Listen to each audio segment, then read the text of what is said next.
PK in the universe, your favorite cringy old sea captain, here to talk about Evercade and the Atari VCS today. I'm talking about two different systems today.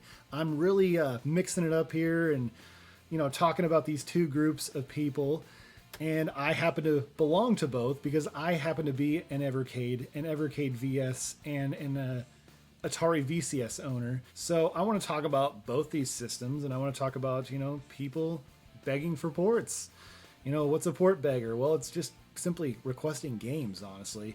But I also want to do a bit of a video response. This is kind of a video response. I was inspired by two different videos by the same YouTuber, and that YouTuber is Ethan over at EthaCade. I'll leave a link to his videos in the description below so you can check those videos out for yourself. So the first video, let's talk about the first video he did a while back. And that video is, will Cuphead ever come to Evercade? I'm a big fan of Cuphead, actually. I did a video a while back on Cuphead. It was in physical unboxing, and it got like 3,000 views. It's ridiculous. I don't know why people watch that video for the life of me, but people did watch it. Yeah, I'm a huge fan of Cuphead. I own the game, digitally on Xbox One/Windows 10. I have it on Switch. I plan to get the PS4 physical version with the delicious last course that comes out. I'm a big fan of Cuphead. I like Cuphead. Cuphead is great.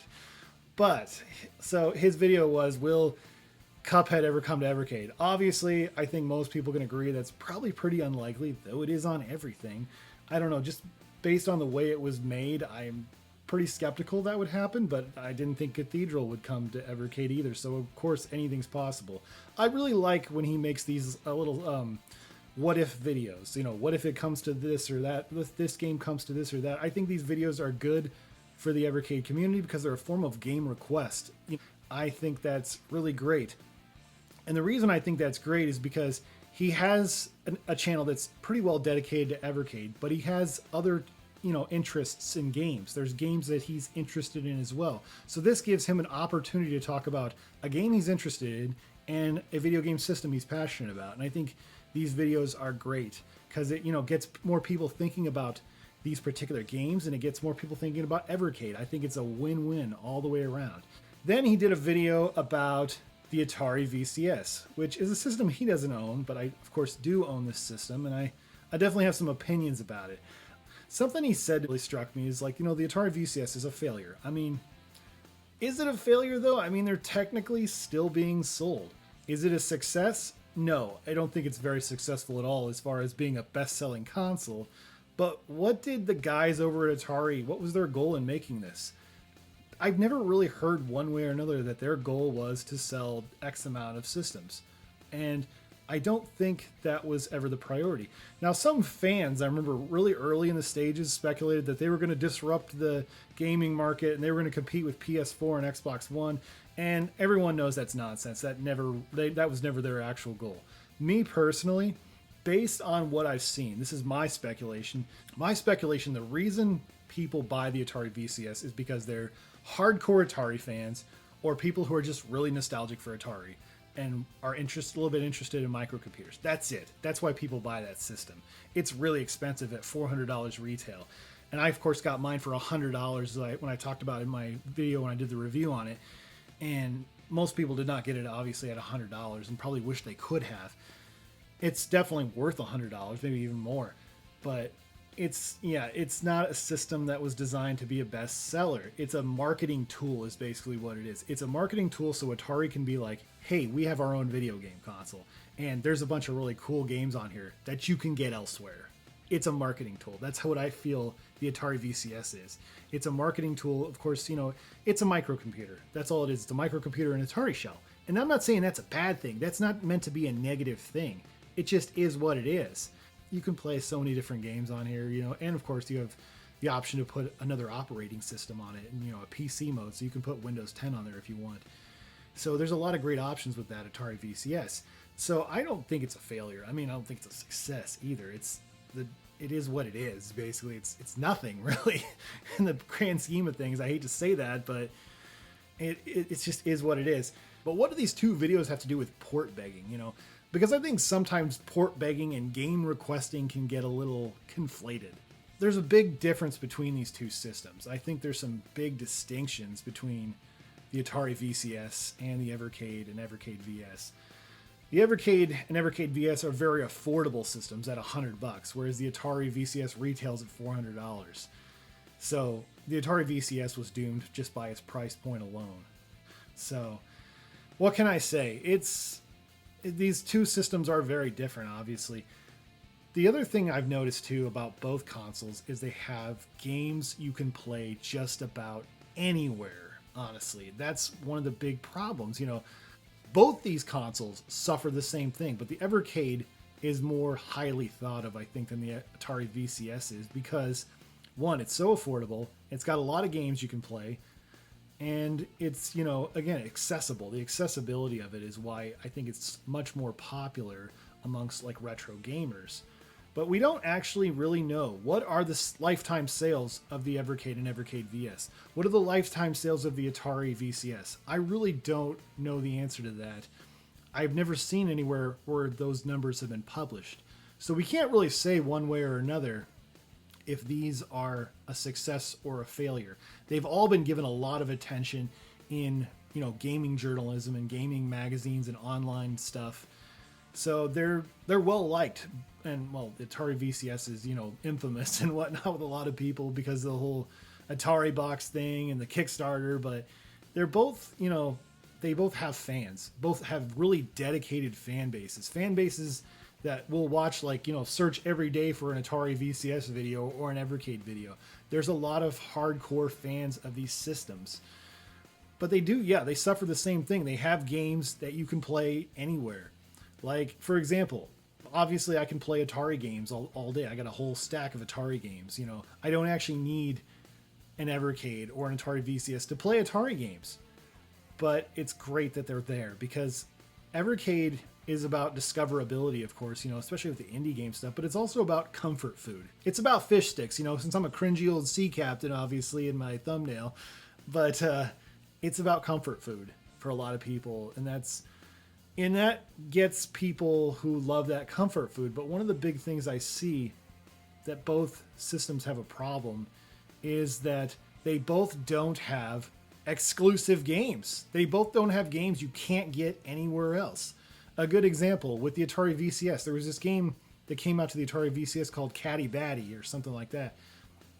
I thought about buying it on the Atari VCS, but then it occurred to me, I bought that game a while back in an itch.io bundle, so I could literally just plug my USB drive in there since I have Windows 10 on my Atari VCS, which is really easy to do, by the way, and I could just play it that way and not buy it on the Atari VCS since I already bought it. I already own the game. There's no reason for me to do that. And that is one of the issues I see with both systems, is they both have games that are great to play. They both have a lot of good games on them already. But the problem is you can play those games anywhere. They both need exclusive content. Atari, of course, already has their own development studio. They've been making these recharged games for some time now. The thing is, they're putting them on other systems, which is why I have the theory I have that at the end of the day, the Atari VCS is not really a system in the sense that it's more of a marketing tool. It's a marketing tool to show, hey, we got a video game system here, but you can get these games anywhere. But hey, they have exclusive content on that Atari VCS, the recharged games do. So maybe check this thing out, if you have $400 lying around, or you see a flash sale from GameStop. But then you have Evercade, they don't have a game development studio. And wouldn't it be great if they did? It would be awesome if the guys over at Blaze had a development studio and there were people working and building original games. They don't necessarily need to be like, native ports. They could be all, people working with GB Studio or NES Dev or something like that to make unique side-scrolling platformers or RPGs or things like that, or all kinds of different kinds of games and different genres they could work in. And that would be pretty awesome. Like Katie the Evercade is their mascot. Why doesn't Katie have Katie's own side-scrolling game or whatever, or platformer? That would be great. But maybe they don't want to use Katie as their mascot for a game, which is understandable because it's a very rudimentary design.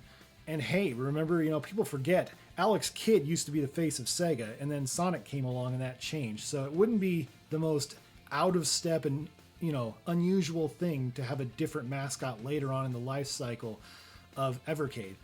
So that's my thoughts. I don't think there's anything wrong with requesting games. Now, people are always requesting games for the Atari VCS.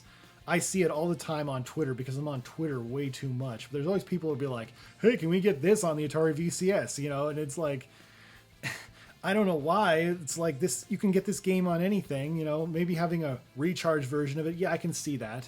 That's not really a port begging. That's just requesting a new original game.